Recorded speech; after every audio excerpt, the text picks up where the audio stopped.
Hey everyone, I'm Peter Stories here to guide you today. If you use this video to drift off to sleep, please tap like, hit subscribe, and drop a comment telling me where you're watching from and what time it is there. Now settle in, get cozy, and let yourself relax.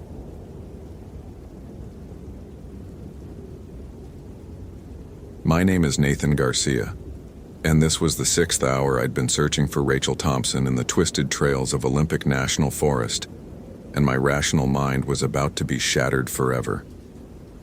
The November rain had turned the forest floor into a treacherous maze of mud and rotting leaves. My boots squelched with each step, the sound echoing off the towering Douglas firs like wet gunshots. The GPS on my Garmin showed I'd covered nearly 12 miles since dawn, zigzagging through every established trail in Sector 7, where Rachel's abandoned campsite had been discovered. Unit 23 to base, I radioed, pressing the talk button on my Motorola with a gloved hand that shook slightly from exhaustion. Still no sign of the missing hiker, requesting extended search parameters. Static crackled back. Copy, Unit 23. Weather Service reports storm intensifying. Consider return to base by 1800 hours. I checked my watch. 2:47 p.m. Less than 4 hours of daylight left, and the temperature was dropping fast. Rachel had been missing for 18 hours now, since yesterday evening when she'd failed to check in with her hiking partner. 29 years old, experienced camper, she wasn't the type to wander off unprepared. Her tent had been perfectly set up, her gear organized, but she'd vanished like smoke. The logical part of my brain, the part that had kept me alive through 8 years as a forest ranger, cataloged the facts. Hypothermia was the real enemy here, not whatever pendejadas the older rangers whispered about when they thought I wasn't listening. Stories about El Guia and his blue lantern were just campfire bullshit, meant to spook rookies. But as I pushed deeper into the forest, following what looked like fresh boot prints in the muddy soil, something felt wrong. The birds had gone silent. Even the ever-present chatter of squirrels had stopped. The only sound was the steady drip of rain from the canopy above and my own labored breathing. That's when I saw the light. A soft blue glow flickered between the trees about 50 yards ahead, moving slowly through the undergrowth. My heart rate spiked. Someone with a flashlight. Maybe Rachel, maybe another hiker who'd seen her. "Hey!" I called out, my voice echoing strangely in the damp air. "Forest Service, you okay over there?" The light stopped moving. For a moment it seemed to pulse brighter, then dimmer, like a heartbeat made of cold fire. Then it began moving toward me. As the figure emerged from behind a massive cedar trunk, my breath caught in my throat. It was a man, middle-aged, wearing what looked like mountaineering gear from the 1980s. Faded blue jacket, canvas pants, heavy leather boots. He carried an old-fashioned kerosene lantern that shouldn't have been glowing blue but was. "You looking for someone, amigo?" he asked in accented English, his voice carrying easily through the forest despite the rain. Something about his pronunciation reminded me of my grandfather, old-school Mexican Spanish mixed with learned English. "Yeah," I said, approaching cautiously. Standard protocol was to be friendly but alert with unexpected forest encounters. "A hiker named Rachel Thompson. You seen anybody else out here today?" The man's face was hard to make out in the strange light, but when he smiled, I felt a chill that had nothing to do with the November weather. "See, I help people find their way all the time. Been doing it for 30 years now. I know shortcuts, safe paths. The lady you're looking for, brown hair, about this tall." He gestured with his free hand. My pulse quickened. "That's her. Where did you see her?" "She was lost, confused. Storm came up fast yesterday night, got her all turned around, but don't worry, I'm taking care of her. Know these mountains better than anybody alive." Something in his phrasing made my skin crawl. The way he emphasized alive sent warning bells clanging in my head, but I pushed the feeling down. This was just a local guide. Maybe someone who'd been helping with the search without official authorization. "Where is she now?" I asked, unclipping my radio to call it in. "Radio won't work up here," the man said, and somehow I knew he was right before I even tried. The Motorola crackled with nothing but static. Magnetic anomalies in the rocks. Come on, I'll show you where she is. Just follow the light. He turned and began walking deeper into the forest, away from the established trails. Every instinct I had screamed at me not to follow, but this was the first lead I'd had all day. If Rachel was injured, hypothermic, every minute counted. The guide moved through the forest with unnatural ease, never stumbling on the treacherous terrain, never slipping on the wet rocks. His blue lantern cast everything in an eerie underwater glow that made the shadows dance and writhe like living things. I struggled to keep up, my legs burning from 6 hours of hiking, my pack feeling heavier with each step. "What's your name?" I called out, trying to catch my breath. "Miguel," he replied without turning around. "Miguel Santana. Been guiding people through these mountains since I was young. Family business, you know?" The name tickled something in my memory, something one of the veteran rangers had mentioned during orientation. But before I could place it, Miguel stopped at the edge of a steep ravine I didn't remember from any of the topographical maps. "She's down there," he said, pointing with the lantern toward the bottom of the gorge. "Fell during the storm. Hurt pretty bad, but I've been taking care of her." I moved to the edge and peered down. The ravine was maybe 30 feet deep, filled with jagged rocks and fallen trees. If Rachel had fallen down there, I shuddered at the thought of what condition she might be in. "How do we get down?" I asked. "Oh, there's a path.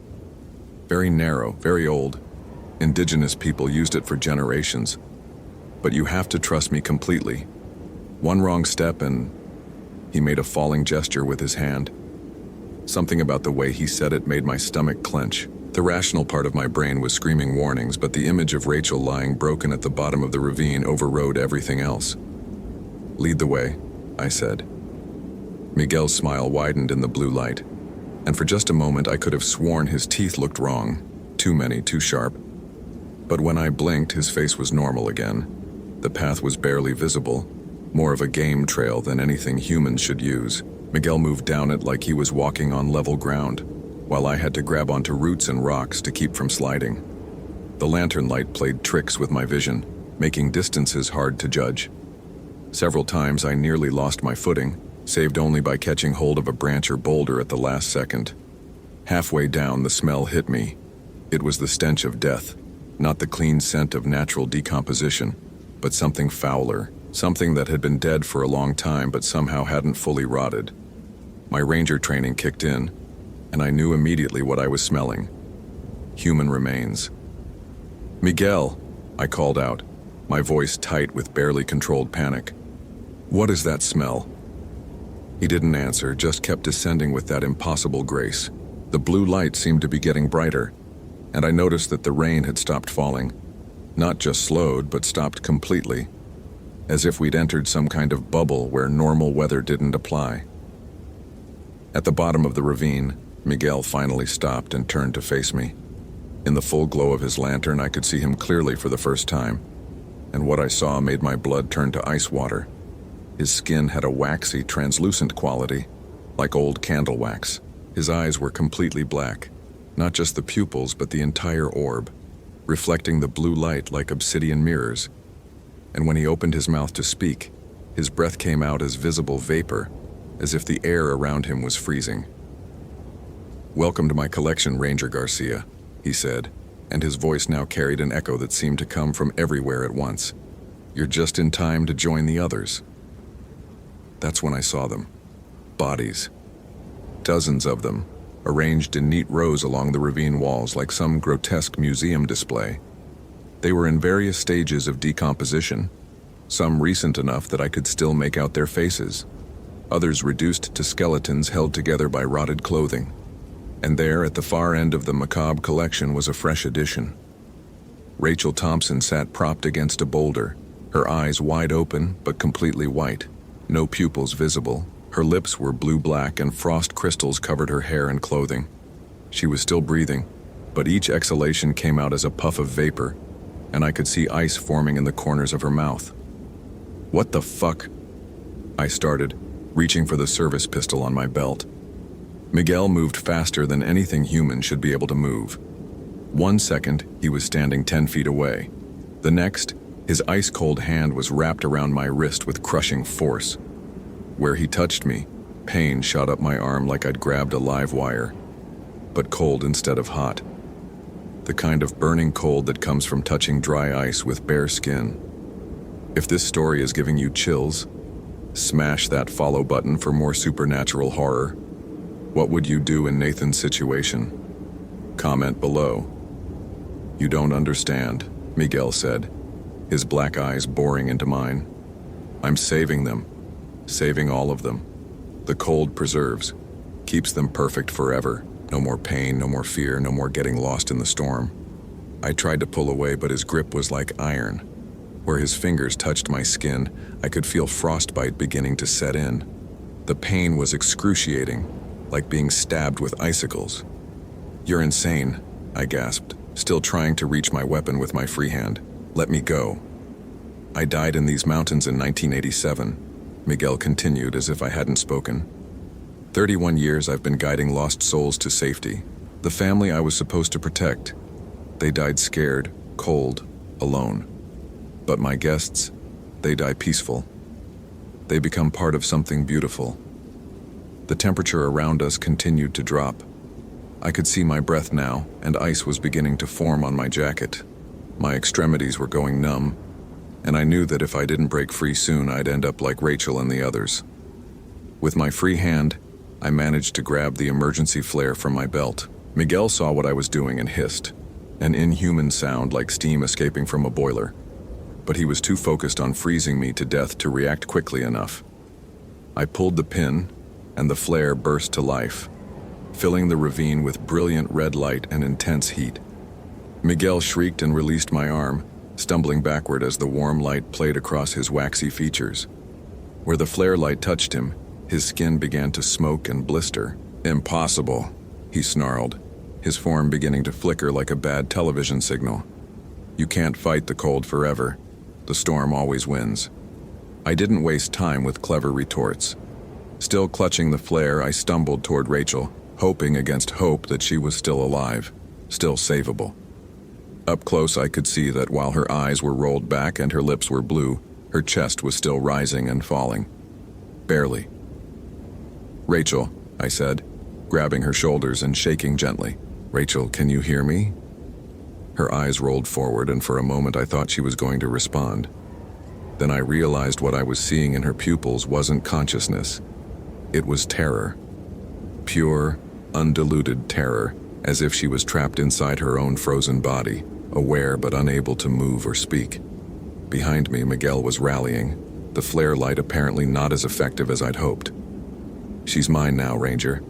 They're all mine. And soon, you will be too. The cold hit me again, this time from all directions at once. It wasn't natural cold, it was something deeper, more fundamental. The kind of cold that exists in the spaces between stars, the cold of absolute zero, the cold of death itself.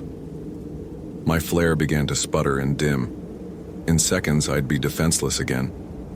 That's when I remembered something my abuela used to tell me when I was a kid. Something about old Spanish folk magic that I'd always dismissed as superstition. El frío no puede existir donde hay verdadero calor del corazón, she used to say. Cold cannot exist where there is true warmth of heart. At the time, I'd thought she was just being poetic. Now, with supernatural cold trying to freeze the life out of me, I wondered if maybe she'd been more literal than I'd realized. I thought about my wife, Sophia, probably at home right now making dinner and wondering why I was late. I thought about my daughter, Isabella, only 3 years old, who always ran to the door shouting, "Daddy," whenever I came home from work. I thought about the promise I'd made that morning to read her a bedtime story when I got back. The cold faltered. Just for a second, but I felt it. A tiny bubble of warmth in the center of my chest, growing stronger as I focused on the people I loved, the people who were counting on me to come home. Miguel must have sensed it too, because his black eyes widened with something that might have been fear. "No," he hissed. "You don't understand. The cold is mercy. The cold is peace. Let me help you." "Fuck your help," I snarled, pouring every ounce of love and determination I could muster into that growing warmth. "I'm going home to my family." The bubble of warmth exploded outward from my chest, racing through my body like liquid fire. Where it touched, feeling returned to my frozen limbs. Where it passed, the ice on my clothing melted and steamed, and when it reached my skin, it began to radiate outward, pushing back Miguel's supernatural cold, like a bonfire in a blizzard. Miguel screamed, a sound like breaking glass mixed with the howl of winter wind. His form began to waver and blur, becoming less solid, more like mist. "This isn't possible," he wailed. "I am the storm. I am the cold that claims the lost."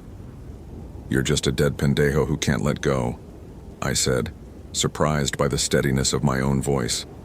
The warmth was still growing, still pushing outward, and I could feel it reaching Rachel. Her ice-crusted eyelashes began to flutter. Miguel made one last desperate attempt, lunging toward me with claws that had erupted from his fingertips like icicles.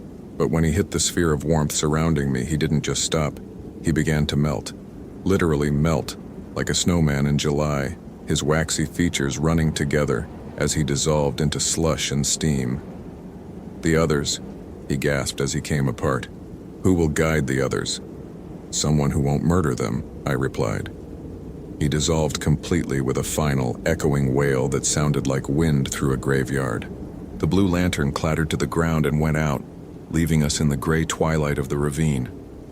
Rachel's eyes snapped back to normal, and she sucked in a huge, gasping breath like someone who'd been drowning. The frost began melting from her hair and clothing, and color started returning to her blue lips. "What happened?" she croaked, her voice barely a whisper. I was following this man with a lantern, and then... "Don't worry about it," I said, helping her to her feet. "Let's get you somewhere warm." It took us 2 hours to climb out of the ravine. The mysterious path Miguel had led me down seemed to have vanished, leaving only the conventional rock climbing route. But the warmth that had saved us both lingered, keeping hypothermia at bay until we reached the main trail. By the time the rescue helicopter found us, Rachel was stable and coherent, though she'd never remember exactly what had happened during her 18 missing hours. The official report listed her disappearance as a case of exposure-induced disorientation, nothing more. But I remember every detail of that ravine, every face in Miguel's collection, every second of that supernatural cold trying to claim my life. Most of all, I remember the lesson. Sometimes the old superstitions exist because they're true, and sometimes the only thing standing between you and the dark is the warmth you carry in your heart. I never told anyone about Miguel Santana, but I did some research when I got back to the station. Turned out there had been a guide by that name who died in these mountains in 1987. Along with a family of 5, he'd been leading to safety during a sudden snowstorm. The bodies were found 3 weeks later, all victims of hypothermia. The older rangers weren't telling ghost stories to spook rookies. They were trying to warn us. I still don't believe in most supernatural bullshit, vampires and werewolves and all that Hollywood nonsense. But I know that some places hold on to their dead, and some dead don't want to let go of the living. I know that cold can be more than just temperature, and warmth can be more than just heat. And I know that when I go out on search and rescue missions now, I carry pictures of Sophia and Isabella in my breast pocket, right over my heart, just in case I need to remember what I'm fighting for. Because in the end, that's all any of us really have against the dark, the people we love, and the warmth they kindle inside us. Love is stronger than death. Love is warmer than any cold the dead can bring. And sometimes, that's enough. Holy hell, that was intense. Did that ending blow your mind? Like, if you want more terrifying Ranger stories, follow for daily supernatural horror, and comment your theory about what really happened to Rachel Thompson. I read every single one.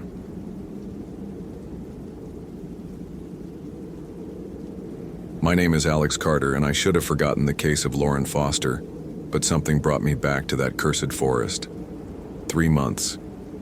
3 goddamn months since Lauren Foster vanished with her 8-month-old daughter Emma from the Blackwood Trail in Olympic National Park.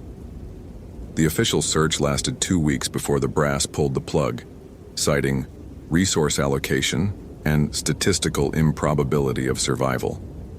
But I knew better. 22 years of wearing this Ranger uniform, and I'd never encountered a case that left such a bitter metallic taste in my mouth every time I tried to sleep. The call came at 11:47 p.m. on a Tuesday. Sarah, my wife, was already asleep, her auburn hair spread across the pillow like autumn leaves. I watched the unknown number flash on my iPhone screen twice before answering, careful not to wake her. Carter. Ranger Carter? The voice was hollow, desperate. This is Detective Morrison from King County. We found something about the Foster case. My chest tightened. I slipped out of bed, padding barefoot across the cold hardwood to our kitchen. The photo Emma, my 6-year-old, had drawn of our family still hung on the refrigerator, stick figures holding hands under a crooked sun. Daddy at work saving people, she'd written in purple crayon. What kind of something? Lauren Foster's hiking pack. A hunter found it 20 miles north of where you guys were searching. Morrison paused and I heard him swallow hard. There's a journal inside. Ranger, she was writing entries for 3 weeks after she supposedly disappeared. The phone trembled in my hand. That's impossible. We had dogs, helicopters. I know what you had. But this journal, the entries are dated, the handwriting matches. And Ranger? Morrison's voice dropped to a whisper. The last entry is from yesterday. The forest doesn't lie. It keeps secrets, sure, but it doesn't lie. That's what my mentor, old Ranger Fletcher, taught me when I first started this job. But as I drove my department-issued Ford Ranger up the winding mountain road toward the Blackwood trailhead at 6:15 a.m., Fletcher's words felt hollow as a rotted tree trunk. Sarah had woken when I was getting dressed, her green eyes reflecting the dawn light filtering through our bedroom curtains. Another search and rescue? She asked, already knowing the answer from the way I was moving, the grim efficiency of a man who'd done this dance too many times. Yeah. I sat on the edge of our bed, pulling on my Danner hiking boots. The leather was scarred from years of scrambling over deadfall and granite faces. Should be back for dinner. Michael's soccer game is at 7, right? She nodded, but something in her expression made me pause. Sarah had that intuition, that way of reading the forest in a man's face before he even knew he was lost. Alex. She reached for my hand. Be careful out there. Always am. No. Her grip tightened. I mean it. Something's different about this one. You've been distant since the Foster case, like part of you never came back from those woods. I kissed her forehead, tasting the lavender shampoo she'd used the night before. I love you. Tell Michael and Emma Daddy's thinking about them. Come home to us. The Blackwood Trail parking lot was empty except for Detective Morrison's unmarked Crown Vic and my truck. Morrison was a thin man with prematurely gray hair and the hollow-eyed look of someone who'd seen too much of what humans do to each other. He handed me Lauren's pack without a word. The North Face backpack was pristine. No fading from UV exposure, no wear patterns from branches or rocks. It looked like it had been sitting in a climate-controlled evidence room rather than exposed to 3 months of Pacific Northwest weather. Where exactly did the hunter find this? I asked, unzipping the main compartment.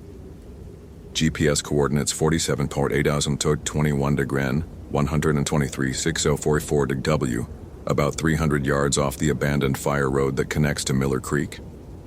My hand stopped moving. That's impossible. Why? We searched that area 6 times. I personally walked every square foot of that grid pattern. I pulled out Lauren's journal, a leather-bound notebook she'd apparently been using to document her hiking experiences. This pack wasn't there 3 months ago. It wasn't there 3 weeks ago when I ran the trail one more time on my day off. Morrison's expression darkened. Open it. The first entries were normal. Enthusiastic documentation of a young mother's attempts to get back into hiking after childbirth. Day 1. Emma loved the fresh air. She barely fussed during the 3-mile loop. Might try the Blackwood Trail tomorrow if the weather holds. Normal handwriting, normal observations about trail conditions and wildlife sightings. Then the entries from after her disappearance began. Day 4. The woman helped me find shelter. She understands what it's like to lose a child. She keeps asking about Emma, wants to know how much I love her. Strange questions, but she saved us. The cave is warm. My blood turned to ice water. Day 8. The woman looks like my mother sometimes. Same eyes, same way of humming while she braids my hair. She says Emma and I are safe here.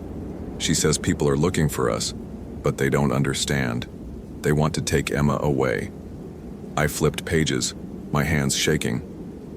Day 15. I can't remember my husband's face clearly anymore.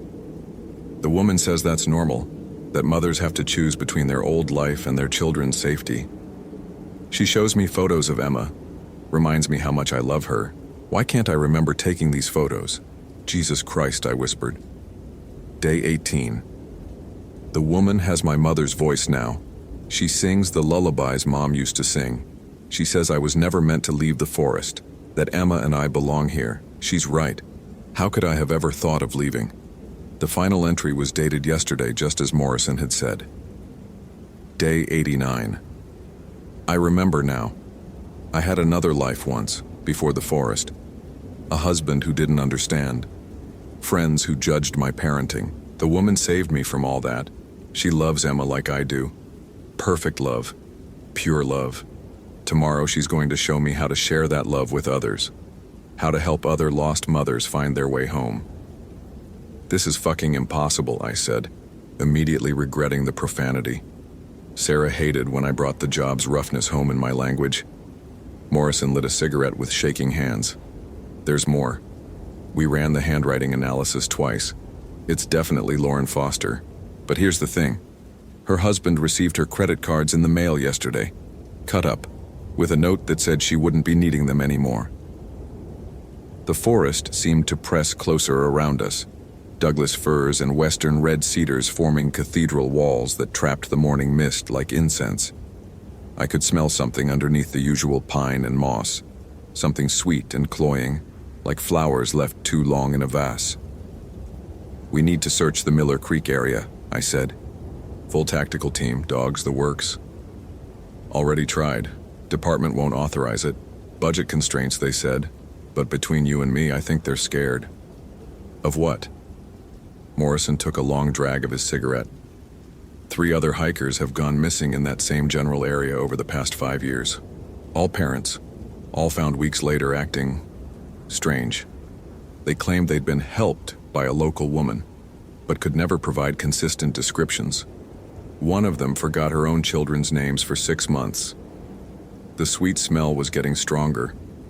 My iPhone buzzed, a text from Sarah. Emma made you a goodbye card for your pocket. Michael says to catch the bad guys. Love you. I looked at the photo she'd attached.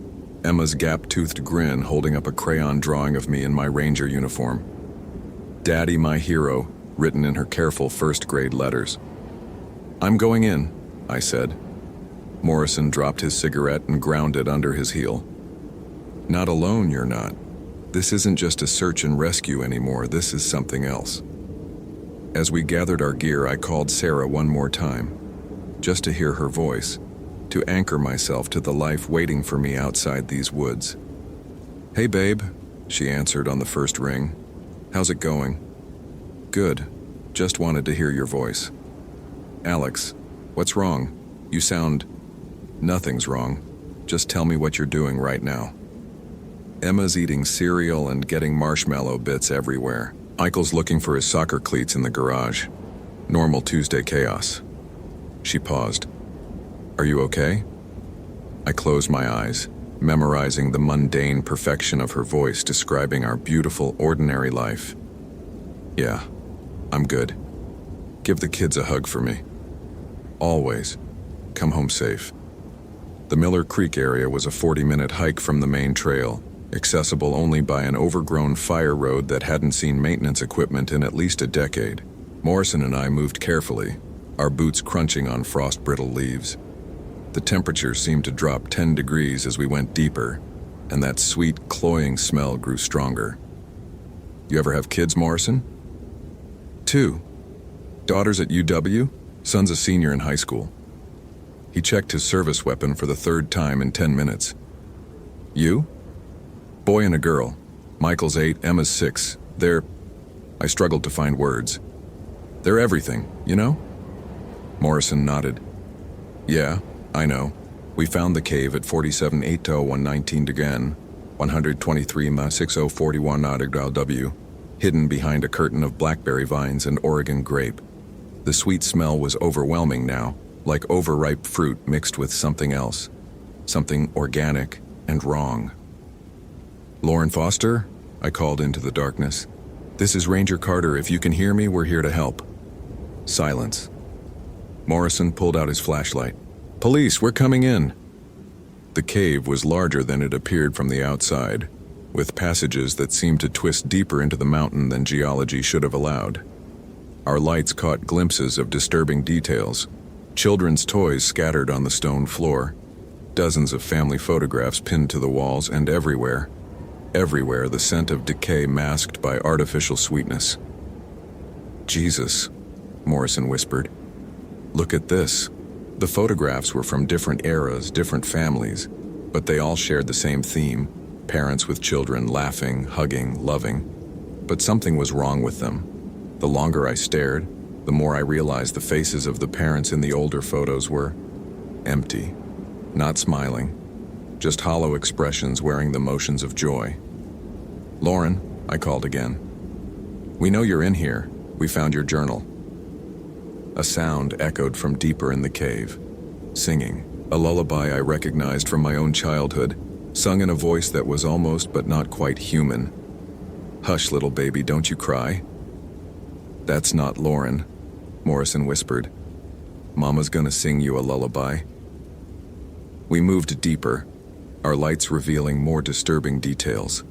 Crude drawings on the cave walls showed stick figures of families, but the parent figures were always larger than they should be, looming over tiny children like giants. And scattered throughout the cave were items of clothing, small sizes, children's sizes, going back decades based on the styles. The singing stopped. Who's there? The voice that called out was unmistakably Lauren's, but there was something wrong with the cadence, the inflection, like someone doing an imperfect imitation. We rounded a corner and found her. Lauren Foster sat cross-legged on a bed of pine needles and moss, cradling what appeared to be her baby daughter Emma. She looked exactly as she had in the missing person photos. Blonde hair, blue eyes, no sign of 3 months of survival in the wilderness. She was even wearing the same REI hiking outfit she'd disappeared in, pristine and clean. But her eyes. Christ, her eyes were wrong. They were too wide, too bright, and when she looked at us, I could swear I saw something else looking back. Ranger Carter, she said, smiling. I wondered when you'd find us. Lauren, we're here to take you and Emma home. Your husband's been worried sick. Her smile faltered. Husband? No, that doesn't sound right. I don't have a husband. I have my daughter and my mother. She looked past us into the darkness of the cave. She's been taking such good care of us. Lauren, you've been missing for 3 months. We need to get you medical attention, make sure you and the baby are okay. Missing? She laughed, and the sound echoed strangely in the cave. Oh, Ranger Carter, I wasn't missing. I was found. A new voice spoke from the shadows behind us. He doesn't understand, does he, sweetheart? Morrison and I spun around, but our flashlight beams revealed nothing but empty cave wall.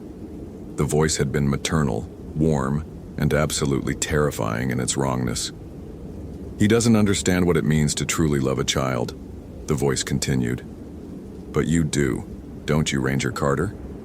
You have children of your own. My blood turned to slush. Who are you? I'm a mother, just like Lauren. Just like any woman who's ever felt that perfect, pure love for her child. The voice seemed to come from everywhere and nowhere. I've been waiting for you, Alex. Waiting for someone who understands what it means to put your children before everything else. Lauren stood up, still cradling the baby. She showed me the truth, Ranger Carter. She showed me that the world outside wants to hurt our children, but here in the deep places, we can keep them safe forever. Lauren, that's not your baby. Morrison said quietly. I looked closer. The infant in Lauren's arms wasn't moving, wasn't breathing, and its skin had the waxy, artificial look of a doll. Lauren, I said carefully, where's Emma? Where's your real daughter? Her expression cracked, just for a moment. Emma? She's right here. Can't you see her? But there were tears in her voice now, the first real emotion I'd heard from her.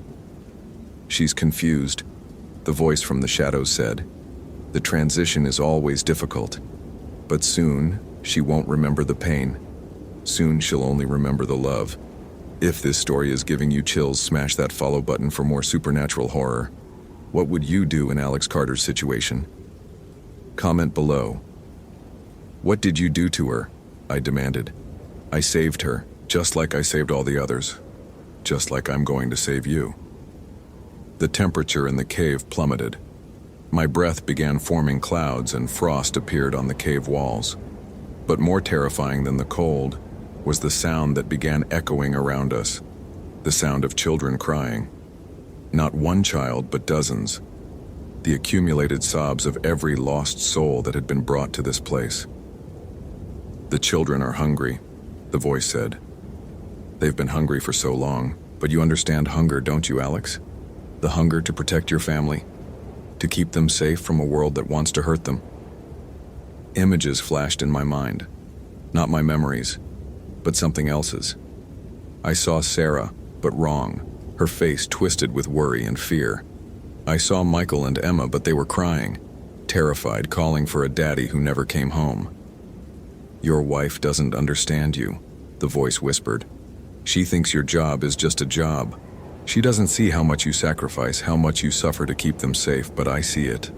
I understand. Stop, I said, but my voice came out weak. Your children will grow up. They'll leave you. They'll forget how much you love them. But here, in the deep places, love is forever. Children stay children. Parents stay parents. The bond never breaks.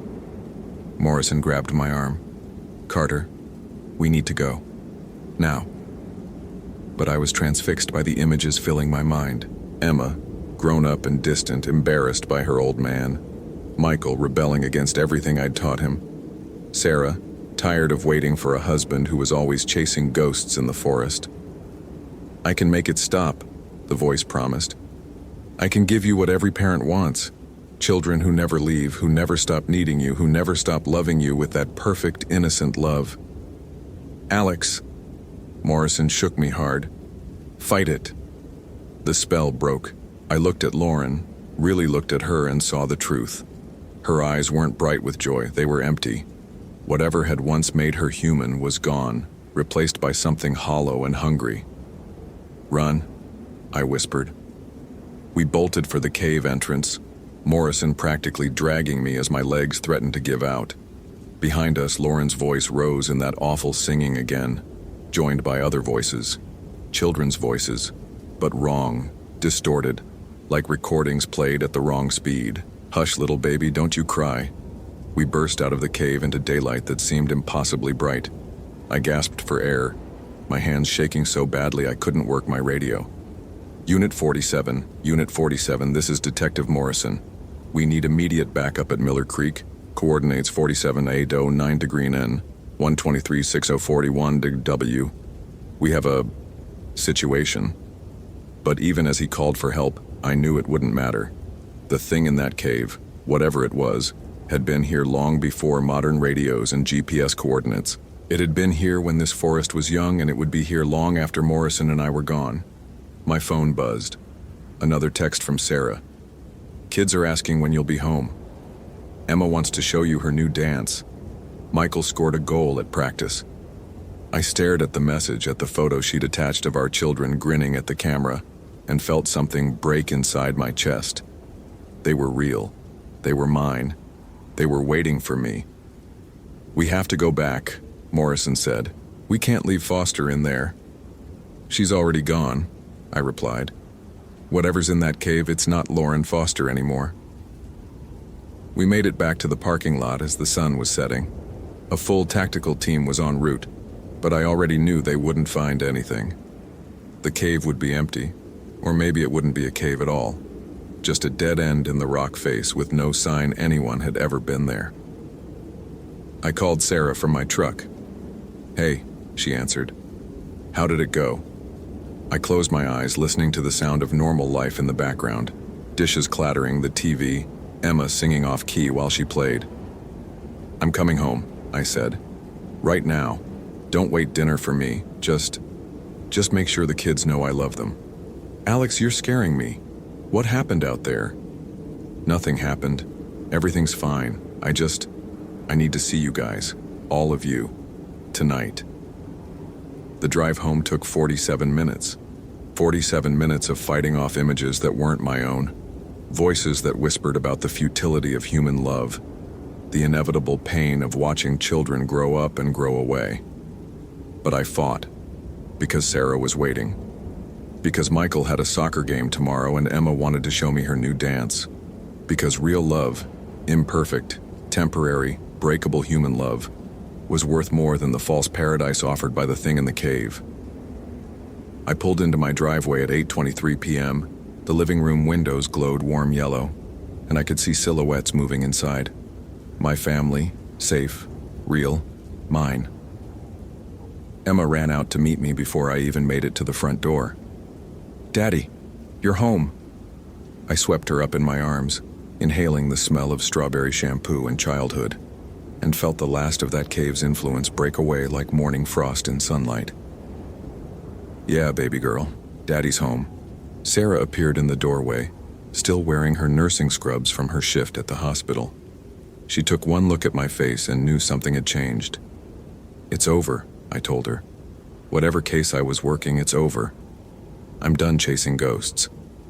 That night, I submitted my request for transfer to a different district, somewhere far from the Miller Creek area, far from caves that shouldn't exist and voices that whispered false promises about eternal love. The official report stated that Lauren Foster and her daughter Emma were never found, despite extensive search efforts. The cave Morrison and I discovered was listed as inconsistent GPS coordinates and eventually written off as an error. But sometimes, on quiet nights when the wind is just right, I still hear echoes of that lullaby. And sometimes I wonder about the other parents who ventured into those woods, drawn by the promise of perfect, unbreakable love. I wonder if they found what they were looking for. I wonder if they ever wanted to leave. 3 years later, I'm stationed at Mount Rainier National Park, 800 miles from Olympic National Forest. I have a new assignment, new trails to patrol, new hikers to keep safe. My family is happy here. Michael made varsity soccer as a freshman. Emma's learning piano. Sarah loves her job at the local medical clinic. We don't talk about that last case at Olympic. We don't need to, but I keep Emma's hero drawing in my wallet, right next to the family photo Sarah took last Christmas. And every morning, before I put on my uniform, I look at their faces and remember what real love looks like. It looks like letting go. It looks like watching your children grow up and grow away and loving them enough to let them become who they're meant to be. It looks like coming home every night, even when the forest calls your name. The motherhood mimic is still out there, I know. Still whispering to desperate parents, still offering the lie of perfect eternal love. But she can't touch what we have here, because what we have is real. And real love, imperfect and temporary and breakable as it is the only kind worth having. My name is Alex Carter and I came home from the forest. Not everyone does. Holy hell, that was intense. Did that ending blow your mind? Like if you want more terrifying ranger stories, follow for daily supernatural horror. And comment your theory about what really happened to Lauren Foster. I read every single one.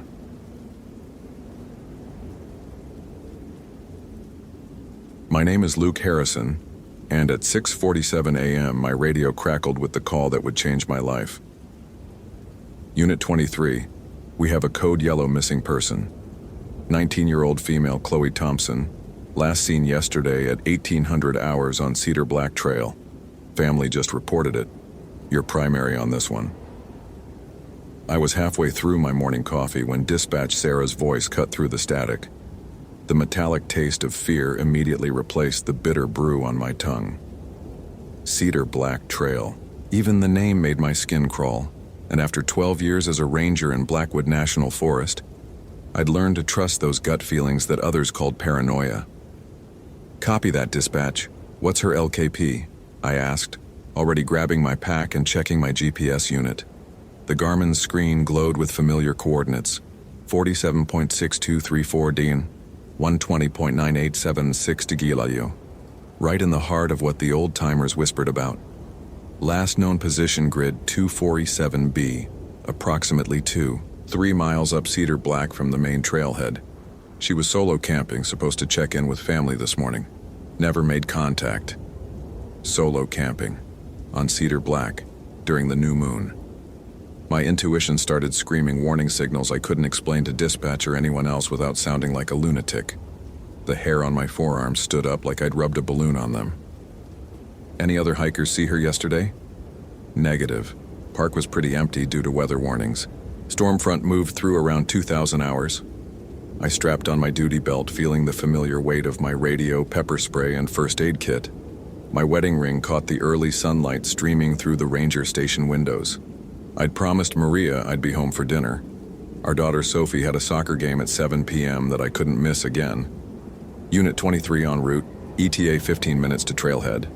The drive to Cedar Black Trail felt longer than usual, my Ford F-150 bouncing over familiar potholes that seemed deeper today. Autumn fog clung to the Douglas firs like cemetery shrouds, and the usual morning bird chorus was conspicuously absent. Even the ravens, those noisy bastards who normally scavenged around the parking areas, were nowhere to be seen.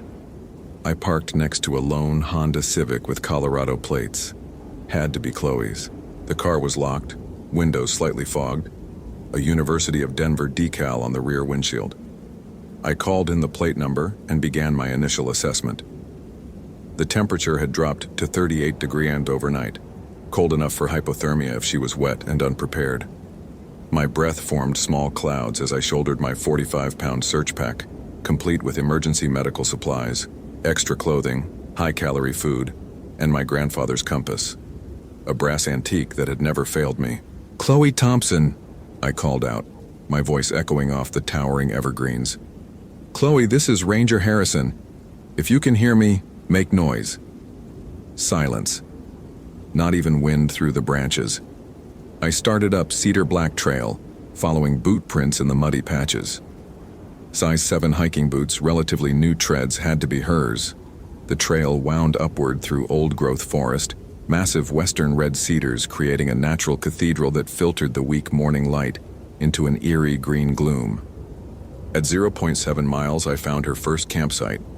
The orange tent was properly set up in a designated area, but something felt wrong. The tent flap hung open, and her sleeping bag was pulled halfway out like she'd exited in a hurry. I approached carefully, noting disturbed pine needles and scuff marks in the dirt. "Chloe?" I called again, unzipping the tent fully. Her backpack was still inside, along with a partially eaten granola bar and a thermos of cold coffee. Her smartphone lay on the sleeping bag. Dead battery. This was all wrong.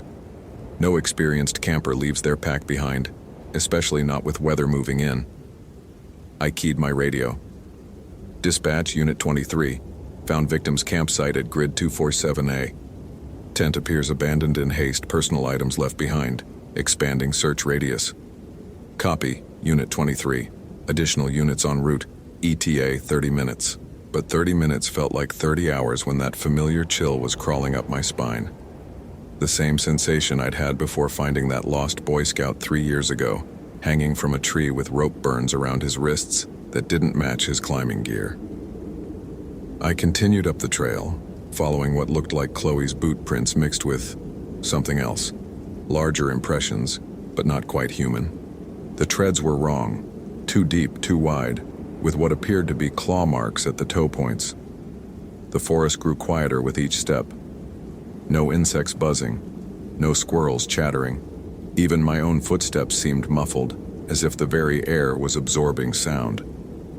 The temperature continued dropping despite the climbing sun, and an unnatural fog began seeping between the tree trunks. At mile 1.8, I found the first blood. Dark droplets on a moss-covered boulder, still tacky to the touch. Not enough to indicate a major injury, but enough to spike my adrenaline. I photographed the scene with my department-issued camera, noting GPS coordinates and timestamps. "Chloe!" I shouted, louder now. "Chloe, if you're injured, stay where you are! Help is coming!" That's when I heard it. A faint voice, definitely female, calling from deeper in the woods. "Help! Please help me!" The voice came from off-trail, maybe 200 meters northeast through thick underbrush. Every instinct screamed at me not to leave the established path, but that plea for help overrode my caution. I marked my position with orange flagging tape and pushed into the undergrowth. Branches caught at my uniform, thorns ripped at my hands, and spiderwebs clung to my face like grave shrouds. The smell hit me 30 feet in. That distinctive copper and iron scent of fresh blood mixed with something else. Something organic and wrong, like meat left too long in summer heat. Help me. I'm hurt. Closer now. Maybe 50 feet ahead through a grove of ancient cedars. I drew my flashlight, though it was barely 9 a.m. The canopy here was so thick it created an artificial twilight, and shadows seemed to move independently of their sources. "Chloe, keep talking so I can find you." "Here, I'm here." I emerged into a small clearing and froze. A young woman sat with her back against a massive cedar, blonde hair matted with dark stains, wearing a purple fleece jacket that matched the description Sarah had given me. But something was wrong with her face. It was too pale, almost translucent, and her eyes were completely black, not the pupils, the entire eye, as if filled with crude oil. "Chloe?" I approached cautiously, one hand instinctively moving toward my radio. "Are you hurt? What happened to you?" She smiled and her teeth were stained dark red. When she spoke, her voice carried an echo that shouldn't exist in an open clearing. "I've been waiting for you, Luke." I'd never told her my name. And that voice, it was definitely female, but underneath it was something else. Something deeper. Older. "How do you know my name?" I backed up a step, my grandfather's compass spinning wildly in my hand. "The same way I know about Sophie's soccer game tonight, and Maria's worry about your late nights, and your grandfather's special gifts." My blood turned to ice water. Nobody knew about the compass, about the way it pointed to lost people instead of magnetic north, about the voices I sometimes heard on the wind, or the shadows that moved wrong around accident sites. "You're not Chloe Thompson." The thing wearing Chloe's face laughed, and the sound made my fillings ache. As it stood, I could see through its body to the tree trunk behind it. A transparent outline of a man in an outdated ranger uniform flickered over the girl's form, like a double-exposed photograph. "Smart boy. Your grandfather saw through my tricks too, right before I led him off that cliff in '92. Grandpa Joe. They'd found him at the bottom of Eagles Point Ravine, said he must have gotten disoriented in the fog. But I'd always suspected. Thomas Blackwood," I whispered, the name coming from some deep repository of inherited knowledge. "Very good, though most folks just call me Tom." The apparition's form solidified, shifting from Chloe's appearance to a middle-aged man in a 1980s Ranger uniform, complete with the old-style campaign hat and leather holster. His skin had the gray-green pallor of something long dead, and when he moved I could hear the wet sound of waterlogged clothing. Where is she? Where's the real Chloe? Safe, protected, like all my girls. Thomas gestured toward the deeper woods. "They don't age there, Luke. Don't get hurt. Don't feel pain or fear or loneliness. I saved them from all of that. You killed them. I protected them." His roar sent ravens bursting from nearby trees, the first birds I'd seen all morning. Just like I tried to protect little Amy Brennan in '87, but I failed her. The cold took her while I was lost in the storm. I won't fail again. The temperature plummeted another 10 degrees. My breath came in thick puffs, and frost began forming on the nearby ferns despite the October warmth. Thomas took a step toward me, and I could smell him now. The putrid stench of a body that had been underwater for decades. Chloe looks just like Amy did. Same blonde hair, same blue eyes, same age. It's meant to be, Luke. I can finally complete my mission. I keyed my radio with shaking fingers. Dispatch Unit 23, I need immediate backup at... The radio squealed with feedback so loud it hurt my ears. When the noise faded, all I heard was Thomas's laughter echoing from the speaker. No one's coming, boy. No one ever comes when I'm hunting. That's when the forest came alive.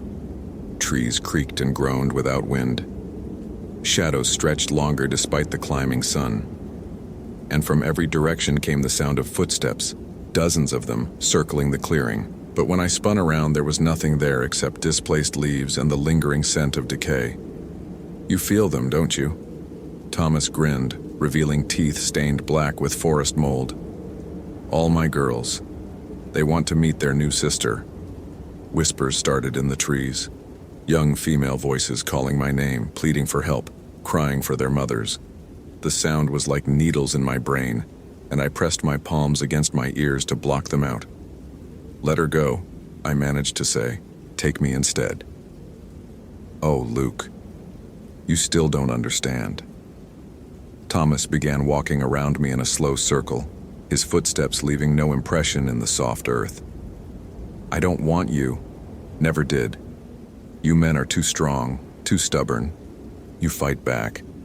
But young women, they're precious, delicate. They need protection. The whispers grew louder, more insistent. Through the trees, I began to see them. Translucent figures in various states of decay, some wearing modern hiking clothes, others in outfits from decades past. All young women, all with the same black oil-slick eyes. How many? I asked, though I dreaded the answer. 17, counting Chloe. Though she's not fully transitioned yet, still has some fight left in her. If this story is giving you chills, smash that follow button for more supernatural horror. What would you do in Luke's situation? Comment below. My grandfather's compass began spinning faster, the needle whipping around like a tornado. But then it suddenly stopped, pointing directly northwest, toward the deeper wilderness where no trails existed. She's still alive, I said, understanding flooding through me. For now. But when the moon rises tonight, she'll join us permanently, just like the others did when they stopped fighting. I'd heard enough. My intuition was screaming now, flooding my nervous system with adrenaline and supernatural awareness. I could feel the forest's wrongness like a physical weight pressing down on my chest. Every shadow hid watching eyes, every whisper carried malicious intent. But underneath the fear, something else was awakening. The same sixth sense that had led me to lost hikers, that had warned me away from dangerous areas, that had helped me find the Boy Scouts killer 3 years ago when everyone else had given up. My grandfather's gift. The Harrison family curse, Mom had called it. You made one mistake, Thomas. I pulled out my emergency supply of road salt, standard gear for icy conditions. You told me about my grandfather. His confident expression faltered. What are you? I threw the salt in a circle around myself, the white crystals hissing as they hit the forest floor. Thomas jerked backward as if burned, and the whispers turned to shrieks of rage. He taught me things before he died. About spirits like you. About salt barriers and iron stakes. I pulled out my grandfather's compass, its brass surface glowing with an inner light that shouldn't exist. About how to send dead rangers back to their graves. You can't. Thomas's form flickered between solid and transparent. She needs me. They all need me. They need to rest in peace. I followed the compass needle northwest, breaking through my salt circle. Thomas lunged at me, his icy fingers raking across my jacket and tearing the fabric like paper claws. Pain erupted along my ribs and I could feel warm blood soaking my shirt, but I kept moving, pushing through undergrowth that seemed to grab at my legs, ducking under branches that swung at my head like baseball bats. The compass never wavered, pulling me toward whatever was left of the real Chloe Thompson. Behind me, Thomas's roar shook the entire forest. Trees began falling, their massive trunks crashing down inches from where I ran. The whispers became screams, and I could hear the pounding of dozens of feet pursuing me through the woods. The compass led me to a cliff face I'd never seen before, though I'd hiked this area for over a decade. Hidden behind a curtain of hanging moss was a narrow cave opening, just wide enough for a person to squeeze through. "Chloe!" I called into the darkness. "Chloe, are you in there?" A weak voice responded from the depths. "Help! Please! I can't move!"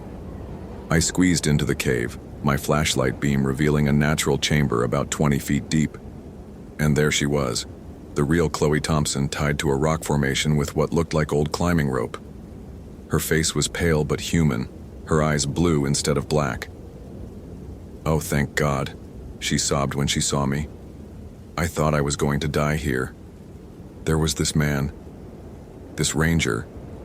He said he was helping me, but then, I know. I'm getting you out of here." I started cutting her bonds with my utility knife, but the rope was unnaturally strong, almost like steel cable. "What did he do to you?" He kept talking about some girl named Amy. Said I looked like her. Said he was going to protect me forever. She shuddered. There were others, Luke, other women. They were floating around him like ghosts, all with black eyes. They kept reaching for me, trying to touch me. The temperature in the cave plummeted. My breath came out in clouds, and frost began forming on the rock walls. From the entrance came the sound of slow, deliberate footsteps. "He's coming back," Chloe whispered. "Not if I can help it." I finally cut through the last rope and helped her to her feet. She was weak but mobile. "Can you walk?" "I think so." "Good. When I say run, you head straight out of this cave and don't look back. Follow the compass needle. It'll lead you to safety." "What about you?" "I'm ending this." Thomas's silhouette filled the cave entrance, backlit by an unnatural green glow. His form was more solid now, more real, as if the cave somehow anchored him to our world. "You can't have her, Luke. She belongs to me now. They all do. The only thing you belong to is the grave."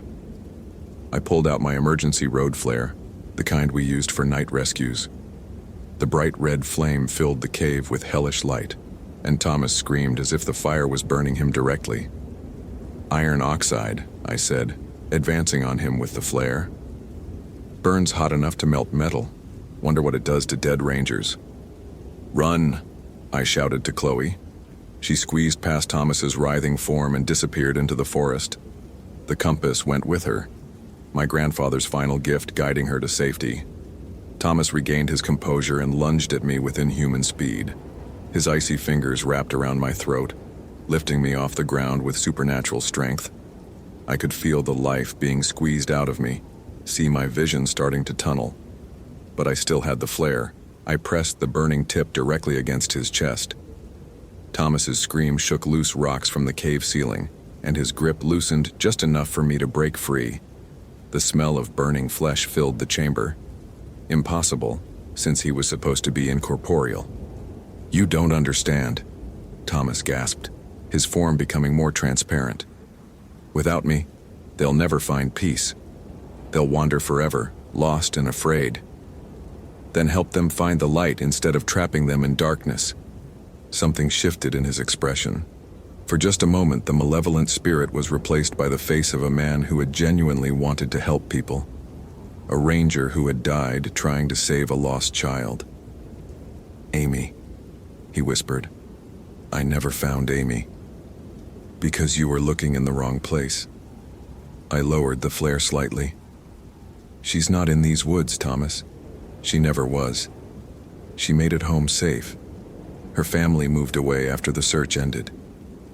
But I saw her. I heard her calling." "That was your guilt talking, your fear of failure.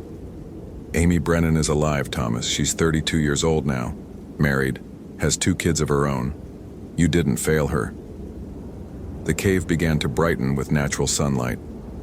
Through the entrance, I could see normal forest, green and alive and warm. The whispers had stopped, replaced by actual birdsong. "She's alive?" Thomas's form was fading, becoming more translucent with each passing second. She's alive, and these 17 women you've been holding? They're not Amy. They never were. They have their own lives, their own families, their own futures. Let them go, Thomas. Let them all go home. He looked around the cave with eyes that were suddenly human again. Not the black pits of an obsessed spirit, but the tired, confused gaze of a man who had been lost for far too long. I wanted to help them, to keep them safe. The best way to keep them safe is to let them live their lives, to let them make their own choices. Thomas nodded slowly, then began to dissolve like morning mist. But as he faded, his voice carried one final message. Tell Amy. Tell her I'm sorry I got lost in the storm. The cave suddenly felt normal again. Just a natural rock formation with no supernatural significance. My radio crackled to life. Unit 23, this is dispatch. We have 17 missing persons from the past 30 years walking out of the forest on Cedar Black Trail. They all say a ranger named Luke Harrison told them how to find their way home. What's your status? I emerged from the cave to find Chloe Thompson sitting on a fallen log, wrapped in my emergency blanket. She was pale but alert, and most importantly, her eyes were blue again. Unit 23 to dispatch. I have Chloe Thompson alive and responsive. Request immediate medical attention to our location. But as I knelt beside Chloe to check her vitals, she grabbed my wrist with surprising strength. Luke, she whispered, her voice urgent. There's something you need to know. About why Thomas could see through your family's gift. About why your grandfather really died. My blood chilled. What are you talking about? The spirit world doesn't just take. Sometimes it gives back. And sometimes... She looked around the forest with eyes that seemed to see too much. Sometimes it chooses new guardians to replace the old ones. That's when I noticed my reflection in her phone screen. My eyes weren't brown anymore. They were glowing with the same inner light as my grandfather's compass. The forest whispered my name, and for the first time I whispered back. Holy hell, that was intense. Did that ending blow your mind? Like, if you want more terrifying ranger stories, follow for daily supernatural horror, and comment your theory about what really happened to Chloe Thompson and Luke's new abilities. I read every single one. What supernatural powers do you think Luke has inherited? What happened to the other 16 missing women? And most importantly, was Thomas really defeated, or did something darker take his place? Share your theories below.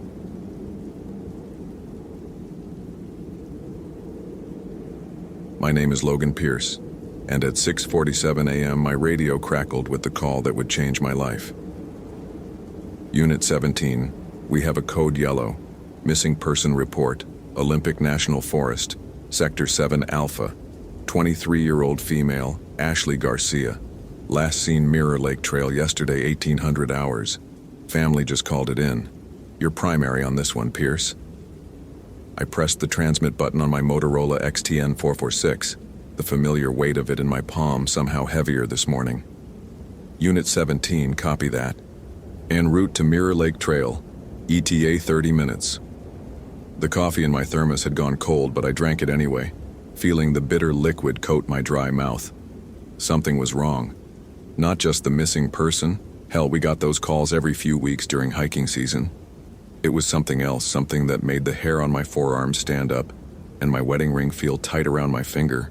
I'd been a ranger at Olympic National Forest for 8 years, and in that time I'd developed what my wife Sarah called my spidey sense. Other rangers joked about it, but they'd stopped laughing after I'd found 3 lost hikers by following nothing more than gut instinct and a feeling that whispered this way, in the back of my skull.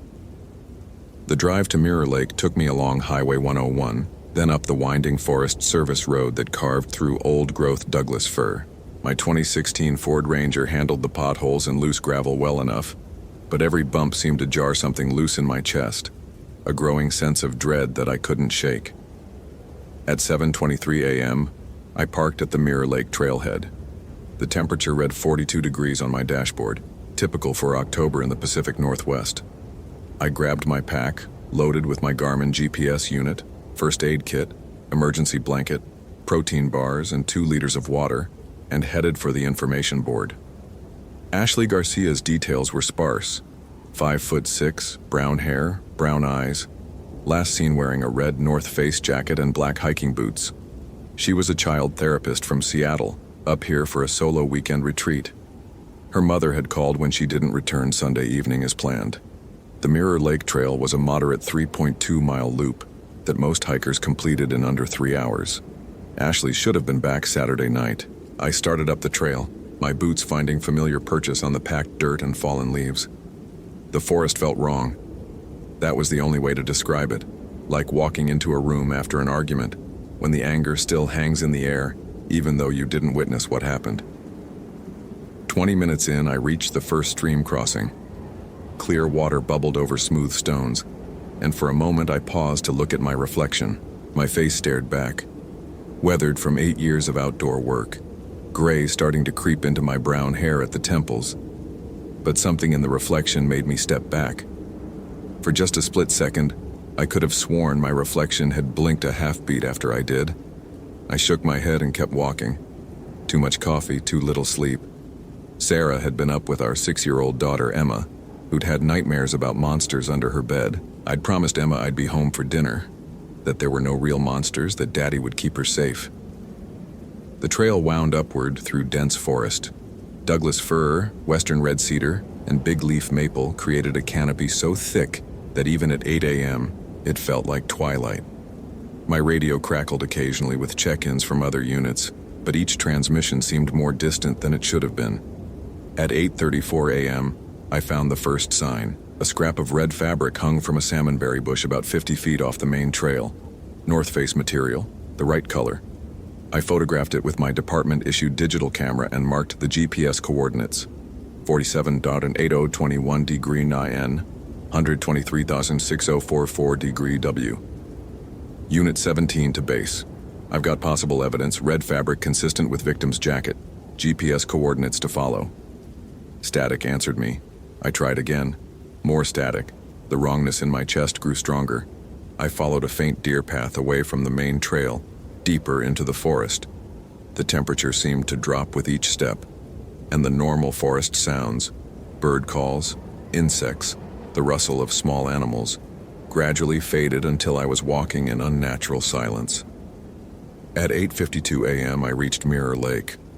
The lake stretched about 200 yards across, perfectly circular, surrounded by sheer granite walls. Local legend said it was formed by a meteor strike thousands of years ago, though the geological surveys claimed it was glacial. The water was dark, so still it looked like black glass. And there, on the far shore, I saw her. A woman in a red jacket, standing motionless at the water's edge. "Ashley!" I called out, my voice echoing off the granite walls. "Ashley Garcia!" She didn't move. I started around the lake's perimeter, my heart hammering against my ribs. Something was wrong with this picture, but I couldn't put my finger on what. The woman stood perfectly still, like a statue, facing the water. Halfway around the lake, I stopped. The woman in the red jacket was gone. I blinked hard, wondering if I'd imagined her. The stress of the search, the weird acoustics of the place, the eerie silence. Maybe my mind was playing tricks. But I could have sworn I'd seen someone. I reached the spot where she'd been standing. The ground was soft here, muddy from a small spring that fed the lake.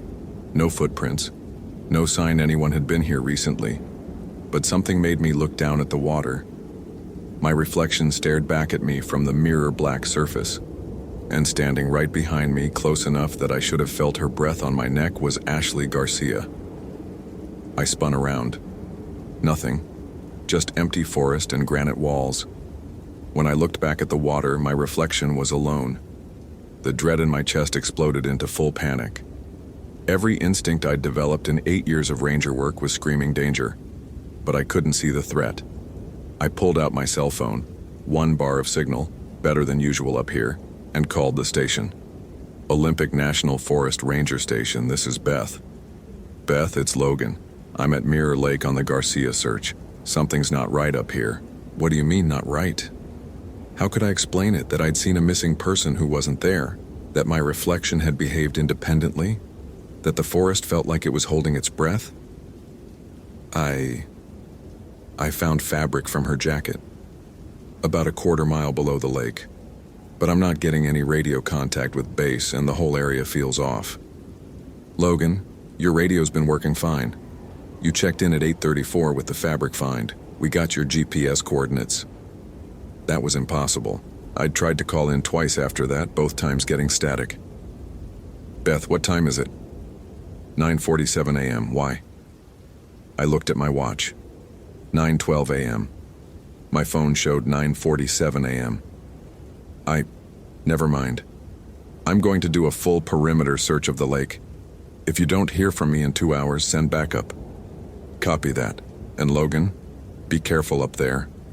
The Garcia family is really shaken up. The girl's mom keeps talking about Ashley seeing things, hearing voices in mirrors. Sounds like she'd been under a lot of stress lately. The line went dead. Seeing things, hearing voices in mirrors. I walked slowly around Mirror Lake's shore, looking for any sign of Ashley's passage. The granite walls rose 30 feet on all sides, making it impossible to climb out. There was only one way in or out, the trail I'd taken.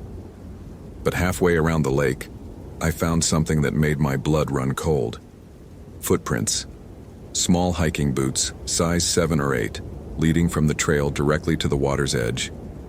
And then, nothing. No prints leading away. Just a clear trail that ended at the lake. The prints were fresh, made in the last 24 hours, based on how cleanly they'd pressed into the soft mud. I followed them to where they stopped, right at the water's edge. The prints were deep here, as if Ashley had stood for a long time, shifting her weight from foot to foot, waiting for something, or watching something. I crouched down and examined the water more closely. This close, I could see that Mirror Lake wasn't as still as it appeared from a distance. There was a gentle current, circular, like the lake was slowly spinning. And about 10 feet out, the water was darker, much darker, as if the bottom suddenly dropped away into an abyss. That's when I heard it, crying. Soft, childlike sobbing coming from across the lake. I stood up and looked. A small figure sat on the opposite shore. A child, maybe 6 or 7 years old, huddled and weeping. A little girl in a white dress, her dark hair hanging in her face. "Hey," I called out. "Are you okay? Are you hurt?" The child looked up, and even across 200 yards of water I could see her face clearly. Too clearly. She had Ashley Garcia's features, but younger. Much younger. And she was perfectly reflected in the water, even though the real child cast no reflection at all. If this story is giving you chills, smash that follow button for more supernatural horror. What would you do in Logan Pierce's situation? Comment below. The child, Ashley, but not Ashley, pointed at the water and mouthed something I couldn't hear. Then she stood and walked into the forest, disappearing between the trees. I had 2 choices. Try to go around the lake to follow her, or the water was cold. October in the Pacific Northwest. It couldn't be more than 50 degrees, but Ashley's footprints led directly into the lake, and the child, whatever she was, had pointed at the water like she was trying to tell me something. I waded in. The bottom dropped away almost immediately. By the time I was waist deep, my feet couldn't touch bottom.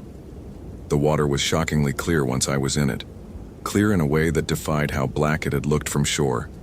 And below me, maybe 20 feet down, I could see the bottom of the lake. Ashley Garcia sat there, cross-legged, her red jacket billowing around her in the current.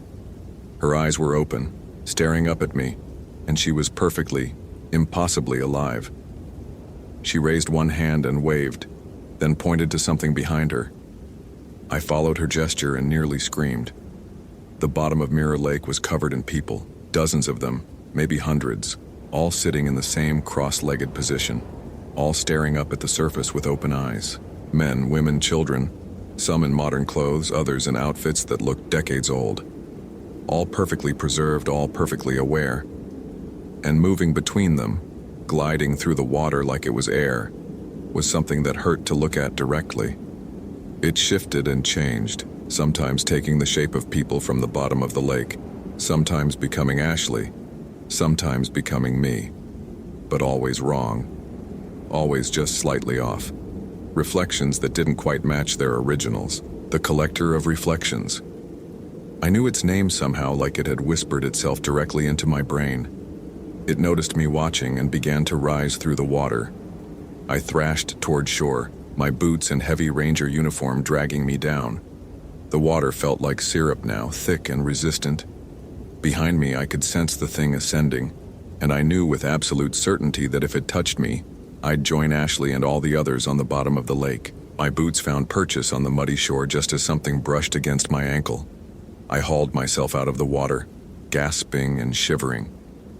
When I looked back, the lake's surface was mirror still again, showing only my own pale, terrified face. But in the reflection standing behind me was Ashley Garcia. The real Ashley, not the child version I'd seen. She looked desperate, frightened, and she was mouthing words over and over. I watched her lips carefully. Mirror dimension, doctor. 1987, only way out. Mirror dimension, doctor. 1987. I pulled out my phone and called the station again. Beth, I need you to pull any incident reports from 1987. Look for anything involving Mirror Lake, maybe a missing person, maybe something about a doctor or scientist. Logan, you sound terrible. Are you okay up there? Just pull the files, Beth, please. While I waited, I tried to piece together what was happening. Ashley was trapped in some kind of mirror dimension, along with dozens of others.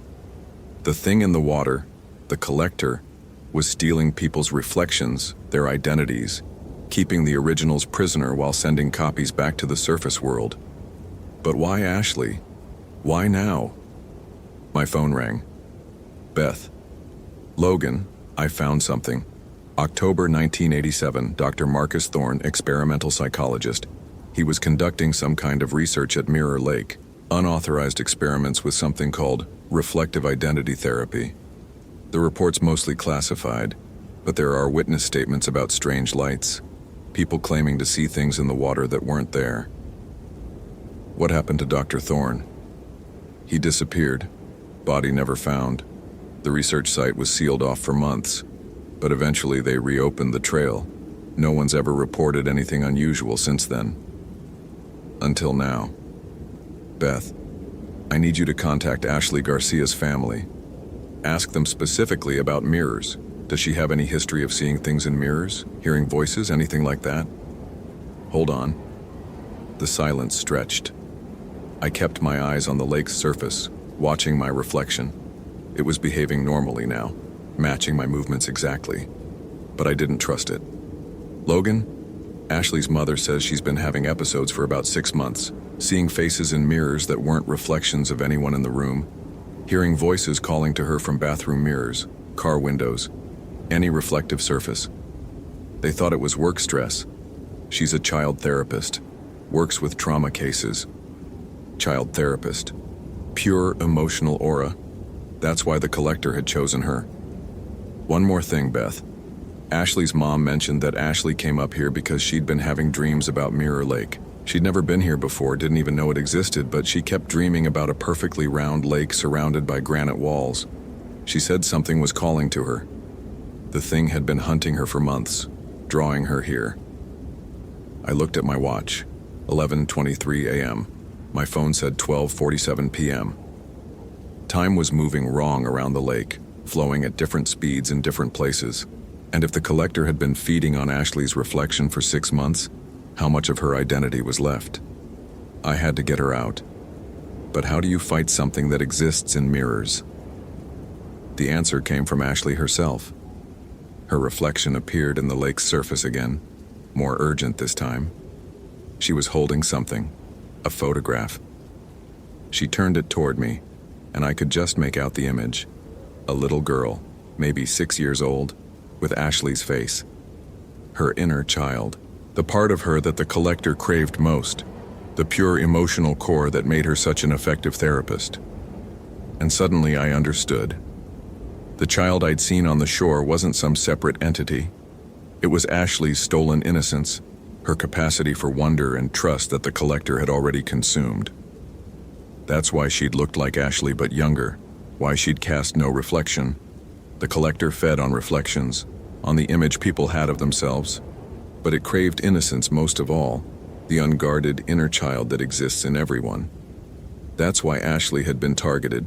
Her work with traumatized children kept her own inner child close to the surface, accessible, and that's why I could sense it. My own intuitive abilities, my spidey sense, came from the same place, a childlike trust in instincts over logic, in feelings over facts. The collector wanted me too. As if summoned by my realization, ripples spread across Mirror Lake's surface. The thing was rising again. I backed away from the shore, but I didn't run. Running wouldn't help. The collector had been patient with Ashley, stalking her for months through every reflective surface she encountered. It would do the same to me. Instead, I pulled out my digital camera and pointed it at the lake.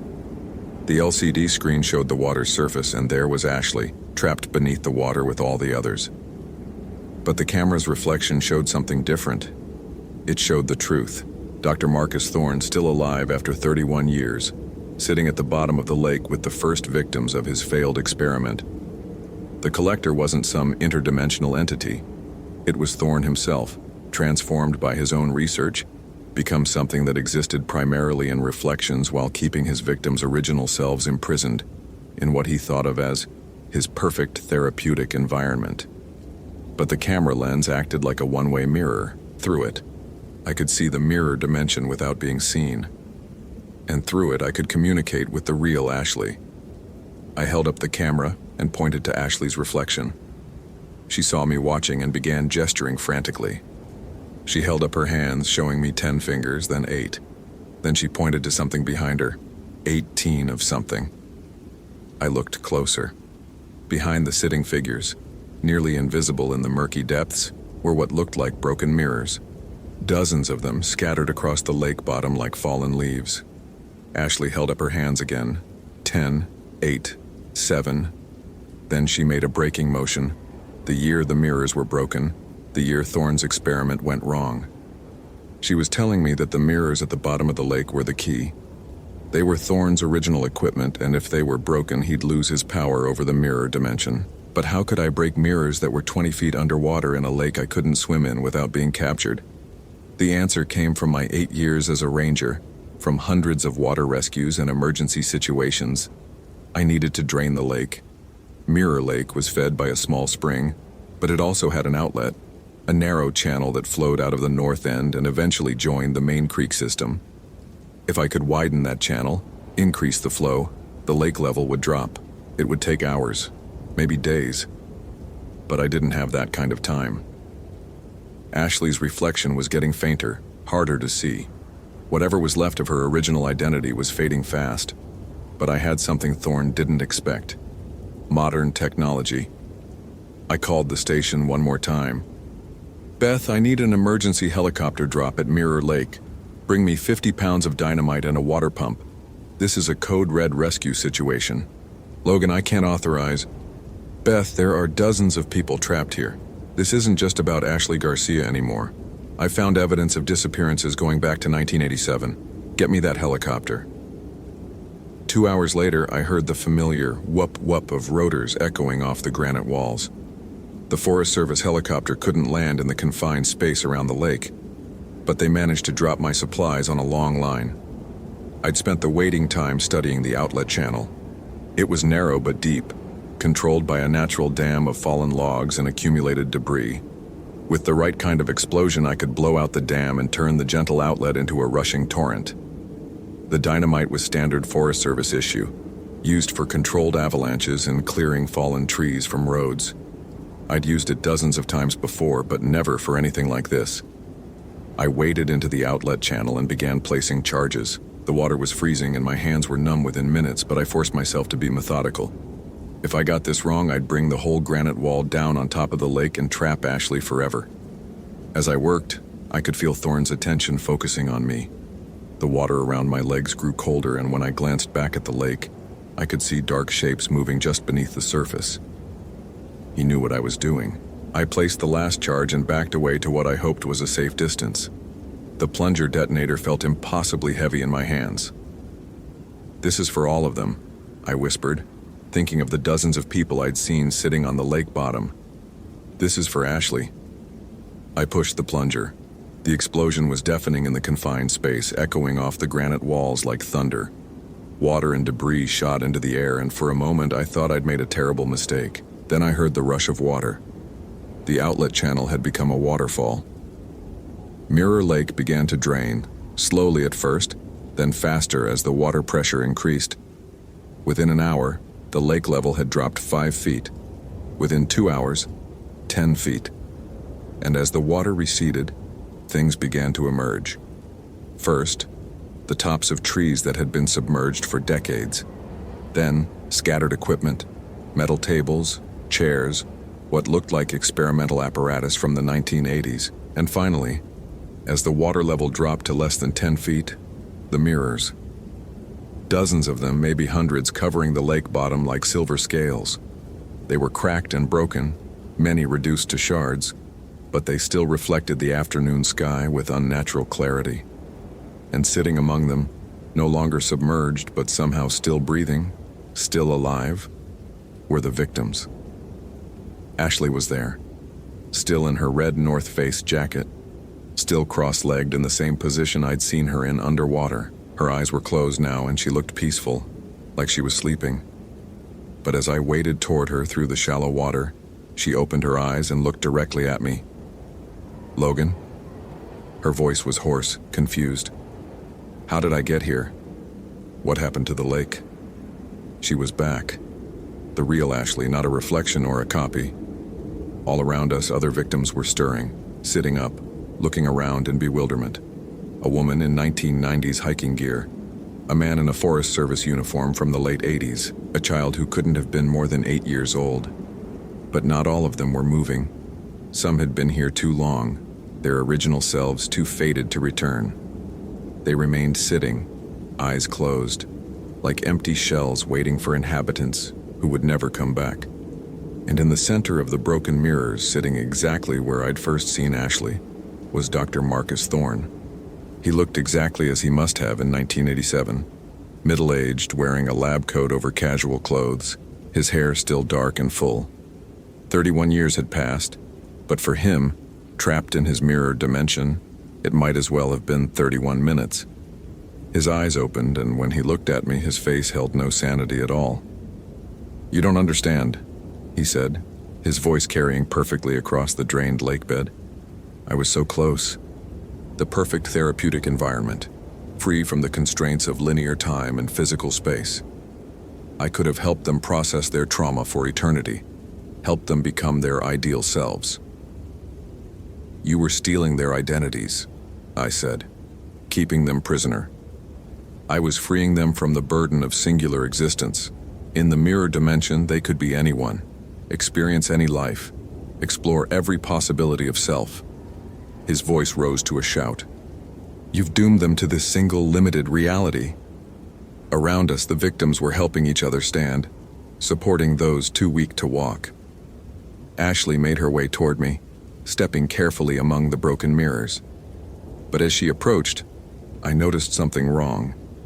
Her reflection in the mirror shards didn't match her movements.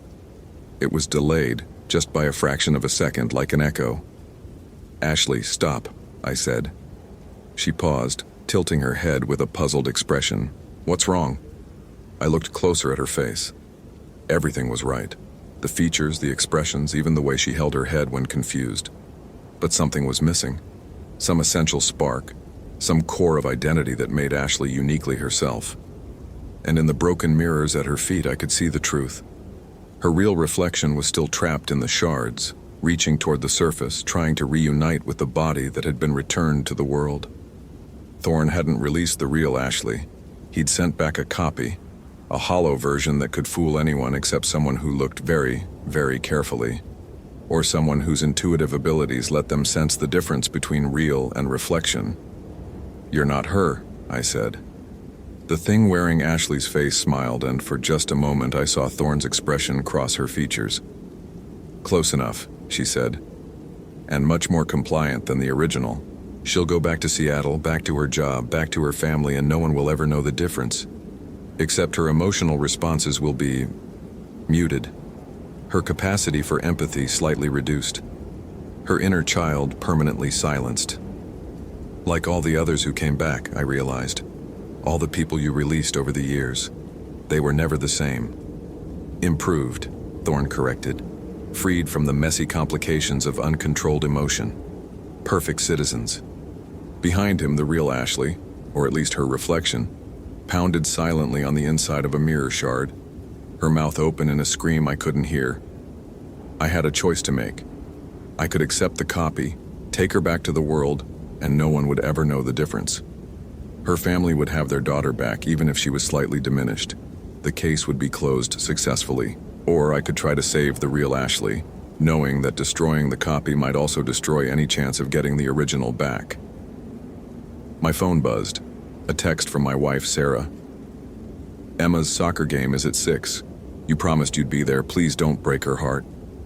I looked at the copy of Ashley, then at the mirror shard containing her reflection. Then I made my choice. I raised my boot and brought it down hard on the largest piece of mirror. The copy of Ashley screamed, not with Ashley's voice, but with something that sounded like breaking glass. She flickered, her image wavering like a reflection in disturbed water, then collapsed into silver dust that scattered in the wind. The mirror shard exploded outward, and Ashley Garcia, the real Ashley, stumbled forward, gasping and shaking. "Oh God," she said, tears streaming down her face. I could see everything, but I couldn't speak, couldn't move, couldn't warn anyone. How long was I in there? 2 days, I told her. "You've been missing for 2 days. Around us, Dr. Thorne was screaming as his other victims began smashing mirrors, freeing their real selves and destroying the copies that had been sent back to the world over the decades. With each broken mirror, his form became less solid, less real. "You've ruined everything," he howled. 31 years of research, the perfect integration of psychology and metaphysics. "You were torturing people," I said. "For 31 years you were torturing innocent people." He lunged toward me, but his hand passed through my chest like mist. The mirror dimension was collapsing, and he was losing his hold on this reality. "This isn't over," he said, his voice fading. "There are other lakes, other reflective surfaces. The work continues." Then he was gone, dispersed like smoke in the wind. I helped Ashley and the other survivors out of the drained lake bed. Most were confused, disoriented, having lived simultaneously in 2 realities for months or years. But they were alive, and they were real. The helicopter was already on its way back with medical personnel. Within hours, Mirror Lake would be crawling with federal investigators, psychologists, and reporters. The story would make national news. Dozens rescued from 31-year-old scientific experiment gone wrong. But I wouldn't be there for the media circus. I had a promise to keep. At 5:47 p.m., I walked into the elementary school gymnasium just as Emma's soccer team took the field. Sarah looked up from the bleachers, her face showing relief and love in equal measure. "You made it," she said, hugging me tight. "I promised," I said, settling down beside her to watch our daughter chase a soccer ball around the field with the pure joy that only children possess. The kind of joy that Dr. Thorne had spent 31 years trying to capture and preserve, never understanding that innocence can't be trapped, it can only be protected. As Emma scored her first goal of the season and ran toward the bleachers with a gap-toothed grin, I caught my reflection in the gymnasium's polished floor. It matched my movements exactly, but I made a mental note to avoid mirrors for a while just to be safe. Some things are better left unreflected. Holy hell, that was intense. Did that ending blow your mind? Like if you want more terrifying Ranger stories, follow for daily supernatural horror. And comment your theory about what really happened to Ashley Garcia. I read every single one.